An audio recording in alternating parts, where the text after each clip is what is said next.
السلام علیکم ورحمۃ اللہ وبرکاتہ۔ رمضان کا مہینہ مکمل ہونے میں صرف 2 یا 3 دن باقی رہ گئے ہیں۔ رمضان کا مہینہ مکمل ہو جائے گا۔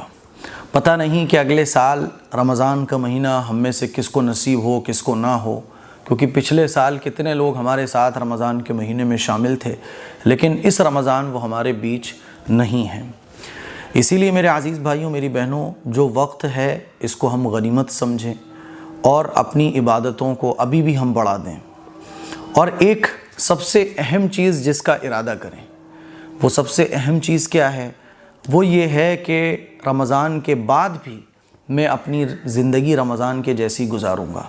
رمضان کے بعد بھی میں قرآن مجید کو پڑھنا نہیں چھوڑوں گا۔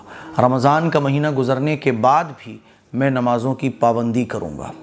ہوتا یہ ہے کہ رمضان کا مہینہ شروع ہوتا ہے تو ہماری اور آپ کی جو نیت ہے وہ صرف 1 مہینے کی ہوتی ہے۔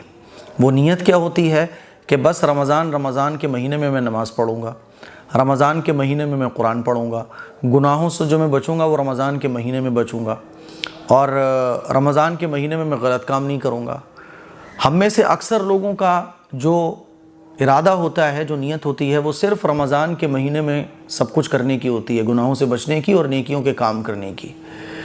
اسی وجہ سے آپ نے دیکھا ہوگا کہ جیسے ہی چاند رات ہوتی ہے تو ہماری زندگی ایک دم سے بدل جاتی ہے۔ کہاں ہم ایک دن پہلے 5 وقت کے نمازی تھے، اب بے نمازی بن گئے۔ ہم کہاں قرآن مجید کی روزانہ تلاوت کر رہے تھے، جیسے ہی چاند رات ہوئی، عید والا دن آیا، ایک دم سے ہمارا قرآن مجید چھوٹ گیا۔ کہاں ہم مسجدوں میں پابندی کے ساتھ جانے والے تھے، جیسے ہی عید کا دن آیا ہم ایسے بے نمازی ہوئے کہ اب جمعے کے جمعے جا رہے ہیں۔ بعض لوگ تو جمعے کے دن بھی نہیں جاتے ہیں، وہ صرف الوداع پڑھتے ہیں۔ آپ نے دیکھا ہوگا کہ آج جمعۃ الوداع تھا، الوداع کا جمعہ تھا، تو مسجدیں فل تھیں، ٹائم سے پہلے ہی مسجدیں فل ہو گئی تھیں۔ تو بھائی یہ جو نماز پڑھنے لوگ مسلمان آئے، کیا آسمان سے آ گئے کیا اتنی بڑی تعداد؟ ارے یہی ہمارے علاقوں میں رہنے والے مسلمانوں کی تعداد ہے جو صرف الوداع کا جمعہ پڑھتے ہیں، بس باقی پورے رمضان انہیں نمازوں سے مطلب نہیں۔ حالانکہ جس طرح سے الوداع جمعہ کی نماز ہمارے اوپر فرض ہے، ایسے ہی 5 وقت کی نمازیں جب سے ہم بالغ ہوتے ہیں تب سے لے کر مرتے دم تک 5 وقت کی نمازیں ہمارے اوپر فرض ہوتی ہیں۔